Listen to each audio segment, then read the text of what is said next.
Namaskar दोस्तों, welcome to channel Toxicology on Board. Today in this video we'll be discussing another important topic, that is antioxidants, vitamin E, ethoxyquin, propyl gallate. So let's directly dive into the question. This question is taken from ABT recertification examination May 12, 2000. This is a question paper from which this question has been taken. The question is, which of the following chemical is not an antioxidant? So we need to identify from the below options which of the following will not an antioxidant. Some of them will be natural and some of them will be synthetic. Let's see what are the options. We have option A, vitamin E. Option B, we have ethoxyquin. Option C, we have riboflavin. Option D, we have butylated hydroxytoluene. And option E is propyl gallate. The right answer is in the green text, that is option C, riboflavin. So let's with this question, we'll try to learn about other options. What are the concepts that we can learn with respect to this particular question? So we'll discuss what is vitamin E. So coming to vitamin E is no, it is a potent fat soluble antioxidant. Okay, it protects cells from damage by neutralizing harmful molecules called free radicals. So all these if you look into all these antioxidants, no, the basic mechanism is that they will scavenge or they will attack or neutralize this free radical formation, because these free radical are either ROS generation or RNS generation, reactive oxygen species or reactive nitrogen species, or free radicals will be there, no, in which the free state of electron will be there, no.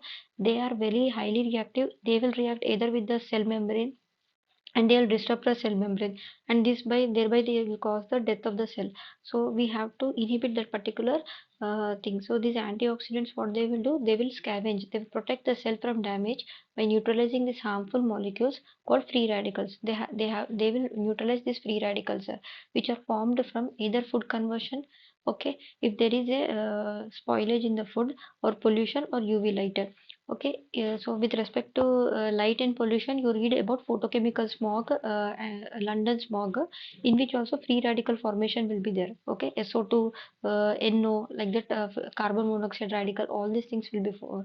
You read this topic also when it comes to when it comes to pollution and UV light. Then it's crucial, if you look into vitamin E, no, it is crucial for immune function, widening the blood vessels, preventing clot, helping cells communicate, that is crosstalk between the different cells, with alpha tocopherol being its most active form. So one of the question you might come across, what is the most active form of vitamin E is tocopherol, alpha tocopherol. Okay, and major sources are oil, nuts, seeds, and vegetable. It must come from the diet. Since you know about amino acids also, there are certain in vitamins also. These are classified as essential, non-essential. Essential means they are not synthesized in your body, so they have to be taken through diet. Non-essential means that can be endogenously synthesized in your body. But coming to vitamin E, it cannot be synthesized in your body, that's why it has to be given through diet. So it must come from the diet, as the body can't produce it through supplements exist, but the best way for the healthy individuals is through diet. Okay, so what is the mechanism through which this vitamin A acts as an antioxidant is that, as I told you, no, major pathway for all these antioxidants is common pathway is, they will work with these free radicals. Vitamin E, it will donate an electron to this unstable free radicals. Okay, already the free radical, it will be in negative state. Vitamin E will donate its electron, stopping the certain chain reaction that damages the cell membrane, proteins, and the DNA. So this is one method by which it will help. Second one is it will protect the cells. It prevents lipid peroxidation. Okay, vitamin E, preserving the integrity of the cell membrane. So there will be no disruption of this phospholipid cell membrane. Then next, different forms. This, as we have seen here, no, this alpha tocopherol, this vitamin A, most active form is alpha tocopherol. This vitamin A exists in alpha, beta, gamma, and delta. These are the four different types of and tocotrienols. These are the forms in which it exists, each with specific roles. The alpha tocopherol being the most biologically active in the case of humans. So this is very important. Coming to in addition to vitamin E only, what are the other key functions of vitamin E is that it will be immune support, it will be helping in the widening of the blood vessels, prevent blood clotting. And third one is cell signaling. As I told you, cell to cell communication, crosstalk between the cells and gene regulation. This vitamin E will be helpful. Coming to sources, oils, nuts and seeds, vegetable and fruits. These are the important sources of vitamin E. And as I told you, since it is a non-essential, it has to be given through diet only. So balanced diet rich in these foods is usually enough. But certain times you can also go for supplements. Okay, that was about the first option. Now we'll see about the second option. The second option is about ethoxyquin. Okay, some of you might have not come across this word. Let's understand this in detail. Ethoxyquin, if you look into this, it is a synthetic quinoline based antioxidant. Okay, so it is not a natural. Okay, it is primarily it is used in animal feed, especially in the case of fish and pet food. Okay, in some agriculture products also you will come across this ethoxyquin. Main purpose of ethoxyquin is it will prevent fats from becoming rancid. Lipid peroxidation को disruption it will be doing. And as I told you, the main mechanism is ethoxyquin works by scavenging free radicals, but its use is controversial because of it. The safety concerns, okay, due to potential health concerns. What are those? These it has been reported in in some of the literature about ethoxyquin is that it is going to cause liver and kidney damage, and there are some studies which are reporting there is a genetic issue with respect to this ethoxyquin, so leading to restriction in human food. As you can see, it is mostly seen in the case of animal feed, not in the case of human, okay, except for spices. And if you see in the European region, this particular ethoxyquin has been banned. Okay, but in the case of feed, you can still find some application of this ethoxyquin is there. Okay, how this ethoxyquin works is prevents rancidity, lipid peroxidation, stops oxidation, spoilage of fats and oils in the case of feed, preserving nutritional quality during the storage and transport of this animal feed. And radical scavenger, this ethoxyquin, it will neutralize harmful free radicals, protecting lipid from damage. Okay, so what are the important uses of this ethoxyquin is animal feed. It is widely used in the case of fish, poultry, and pet food. Okay, and in coming to agriculture, it is used. Ethoxyquin is used to control scald on foods like pears. Okay, and coming to human food, as I told you, in some of the spices it is there, but particularly in the European region, this it has been banned completely. Traces of this not can be seen in the case of food. Coming to what are the important regulations or concerns with respect to ethoxyquin is that, see, there should be, while manufacturers they have to claim safety of this particular ethoxyquin. Potential harm, liver and kidney damage, genotoxicity has been there in the case of animals, as well as those people who are working in the manufacturing area. No, there are the occupational concerns are also being reported with respect to when it is exposed in the workers.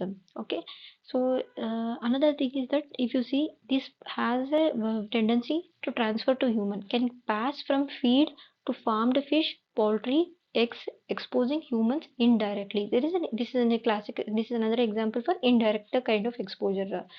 Coming to labeling, some of the time, no, these animal food diet food pellets, no, they are not been labeled properly, so it becomes very difficult for the for the consumers whether how to avoid. Certain times the consumers they'll go through the package and label, but if it is not clearly mentioned about this product on the package, then it becomes very difficult decision making whether to use this product or not. Coming to EU ban, I told you, no, it is not approved for human food or diet in the European Union countries. So that was about the second option, that is ethoxyquin. Now we will see third option, that is BHT. BHT is nothing but butylated hydroxytoluene. Again, similarly like ethoxyquin, this is also a synthetic antioxidant. Okay, first one vitamin E was natural one. Okay, and active form was alpha tocopherol. Now we are discussing third option, that is butylated hydroxytoluene, which is also a synthetic antioxidant. It is widely used in food, cosmetic, plastics, fuels, and the main purpose is it prevents fats and oils from going rancidity, that is rancidification, preserving freshness, color, and flavor. But again, similarly like ethoxyquin, its use has been debatable. Why? Because it is also having potential health concern like that of ethoxyquin. Okay, so the but still there are certain research papers are there which are saying that issues like immune disruption, cell signaling interface at high levels, leading to regulation and calls for natural alternatives. Now, people are saying that let's go with alternative to that of the BHT. So, how this the mechanism, how this BHT is acting as an antioxidant is that it is neutralizing the free radicals, protecting organic material from oxidation, extending the shelf life of that particular thing, often found in the case of processed food, makeup, shampoos, packaging materials, though it's best used externally in the cosmetic, better dermal application rather than oral ingestion. Okay, it is more safer used in cosmetic rather than taking it through oral ingestion. Coming to how BHT works, as I told you, free radical scavenger, it donates a hydrogen. There, in the case of vitamin E, you have seen donation of the electron is there. Here, it donates an hydrogen atom to unstable free radicals, stopping the chain reaction that spoils the food products. Coming to stabilization, this BHT prevents changes in the odor, color, and texture in the products exposed to air. Okay. So, what are the common uses of BHT? Is it is used in the food, cosmetics, and others. As it you can go through the list. Okay, major application is in cosmetics, dermal application, cream, lotion, shampoo, makeup, lipstick, sunscreen, etc. Coming to what are so since it has a potential health concerns are there. What are the alternatives that can be considered for the BHT? Is that natural antioxidants like tocopherol, vitamin E, the first option was there. And we have rosemary extract, curcumin are used to replace the synthetic ones like either BHT, BHA or TBHQ. Okay. So what are the major regulatory concerns with respect to BHT users is that both FDA as well as EFSA. If you look into ethoxyquin, European Union has banned. But coming to this BHT, both FDA and then EFSA, they have regulated used in controlled amounts. Okay. High levels in animals have shown adverse effects. What are those? Liver enlargement, immune system disruption, potential cell signaling interface leading to scrutiny. And means scrutiny means check over the use of this particular thing, and it has to be used in controlled amounts. Generally intended for external use in cosmetic, not to be ingested. That was about the third option, that is the BHT, butylated hydroxy. Now we will see the next option, that is propyl gallate. Coming to propyl gallate, no, it is widely used as a synthetic antioxidant. Its code is E310 in the case of food, cosmetic as well as pharmaceuticals. How it is acting? By scavenging free radicals to prevent fats and oils from going rancid. See, most of them they are stopping the rancidification, preventing the free radical scavenger, thus preserving flavor, color, and nutritional value. Potential anti-inflammatory, anti-cancer, and cardioprotective effects. There are certain research papers which are saying this might have some additional implications. Though concerns exist again, similarly like ethoxyquin and BHT, it is also having some potential health concerns, particularly about the reproductive toxicity. Okay, what are the applications? Is it is used in the case of food, it is used in the case of cosmetic, pharmaceuticals, as well as in the case of industrial as a lubricant, oil, and adhesives. And coming to the how this propyl gallate works with free radical scavenger and stabilizer.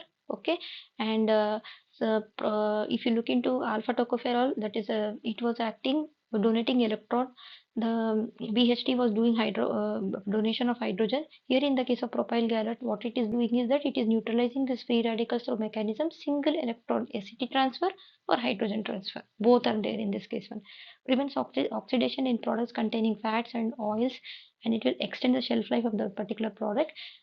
Important key characteristics of this propyl gallate is that it is an ester of gallic acid and propanol. Okay, it is soluble in ethanol, poorly soluble in the case of water, and important benefits if you look into that one, propyl gallate, it is, as I told you, there are certain research papers which are saying that it might have some anti-cancer agent, anti-inflammatory properties, as well as cardioprotective effects, because if you see gallic acid, probably it is might be coming from garlic, which will have cardioprotective effect.